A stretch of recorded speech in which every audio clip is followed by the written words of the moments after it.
Hi everyone, Anthony Fantano here, the internet's busiest music nerd, and it's time for a review of the new Pharrell record, Girl. Super producer, singer, and songwriter Pharrell. He only has a few albums to his name, yet he is so widely known in the world of popular music through his fantastic production with the Neptunes and NERD, and he's also been kind of the architect of numerous pop R&B as well as hits over the years, both minor and major, and he's been doing especially well this past year, singing and producing some pretty major songs like Blurred Lines, Get Lucky. He had a hand in Beyonce's latest record, as well as my favorite instrumental from the new Schoolboy Q album.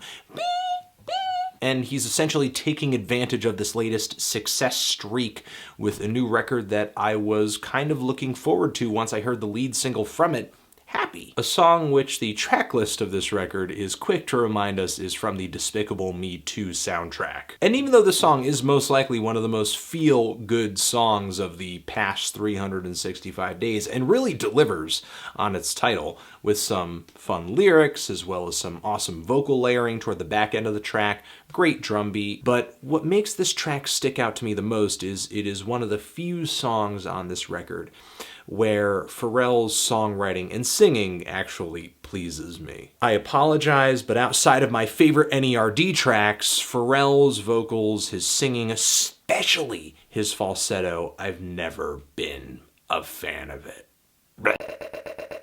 I personally find his falsetto singing to be a little too weak, frail, kind of boyish, and oddly enough, it's something that Pharrell has been relying on a lot lately, and it's no more appealing for me here. Actually, it becomes less appealing because I'm listening to it for 40 minutes in a series of songs that are nowhere near as good as a lot of the hits that we've heard Pharrell appear on lately. In a nutshell, for me, listening to Girl is a lot like giving a listen to Justin Timberlake's latest full-length LP, the 2020 Experience. I actually think the production on these two records share a lot of the same qualities. However, Girl delivers hardly a shred of lyrical class, not nearly as much extravagance or vocal ability, and even though I do find a lot of similarities between these two albums, the only track I think would have fit onto the 2020 Experience, or at least the 2020 Experience Part 2, snugly and tastefully, is the opener, Marilyn Monroe. The instrumentation is similarly ritzy, expensive sounding, and danceable. There's strings all over this track, there's a great drum beat, these soaring vocals on the chorus, it's got a strong disco vibe. And despite all of these instrumental characteristics that I'm talking about, somehow the production on here still ends up sounding kind of plain, kind of lifeless, sort of colorless. It just doesn't feel like I'm listening to real instrumentation. It sounds like I'm just listening to thin, synthesized, just gutlessness. And even though I do sense a certain amount of variety among the instrumentals on this LP, I think Girl ends up being kind of homogenous. From the subtly African music influenced track Lost Queen to the kind of reggae-tinged Alicia Keys track toward the back end of this thing, which is a favorite of mine on this LP, but really only thanks to Miss Keys. Justin Timberlake actually turns up on the second track on this LP, Brand New, and the song is alright. It just kind of sounds like an off-the-wall era Michael Jackson rehash. The looped bass, horn, and drum groove. And for those that still think that Pharrell is a decent singer, I ask you, listen to the song The Hunter on this record. Excruciating. It seems like on the surface it was going for a legitimate disco funk vibe, but the gutless bass and the strung out guitars and the weird drum groove on this track leave this song feeling more like a Delta 5 song or like a Slits song or something off of the Disco Not Disco compilation series, where you're getting these bands that are essentially punk groups but taking the sounds of disco and kind of bastardizing them and making weird tongue-in-cheek pop and dance tunes. And to kind of add insult to injury on this track, Pharrell just dishes out some lyrical trash.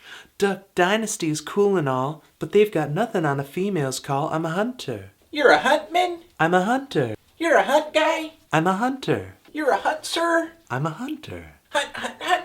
I'm a hunter. You're a hunt dude? And this tasteless lyrical streak continues on songs like Gush, which for me is one of the most unsexy words you can apply to a sexual situation, and yet it happens here. And then there's Come Get It Bae with Miley Cyrus, where essentially using motorcycles as a metaphor, there are some sexual situations being described.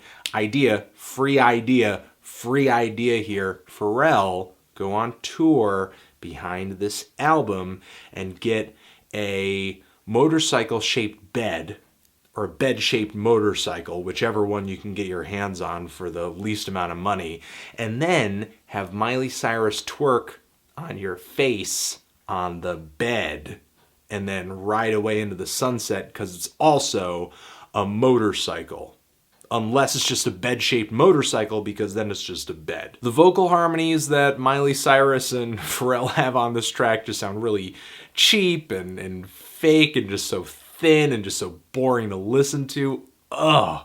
And on top of it, the groove, the bass line, the drums on this track just sound like a really lazy reappropriation of like a classic New Orleans funk beat from like a band like the Meters or something like that. I could go into nearly every track on this LP pointing out what makes it so unappealing, but the truth is that, you know, this record doesn't really need to be appealing. It's not good. It doesn't need to be good. And it doesn't need to be good because Pharrell's bread and butter has never been his albums. Pharrell is going to continue to make great songs, I'm sure. It's just that a lot of them are not going to have his name in front of them. That's all. It doesn't make him any less important or influential, though. Some artists are best on the stage, and some artists work best behind the scenes. And Pharrell is one of the few artists who has made a really successful career out of having a foot in both of these worlds. Girl, however, is clearly one of those moments where Pharrell tries to put both feet into the spotlight, and the end result is just silly, a really arduous listen, really lackluster songwriting, production, lyricism. There's a terrible song on this record for every okay one that there is. I'm feeling a light to decent 3 on this thing. Transition. If you've given this record a listen, what did you think of it? Did you love it? Did you hate it? Did it make you happy? I do like that song. It is a really good song, though. Because I'm happy. Anthony Fantano, Pharrell, Girl, forever.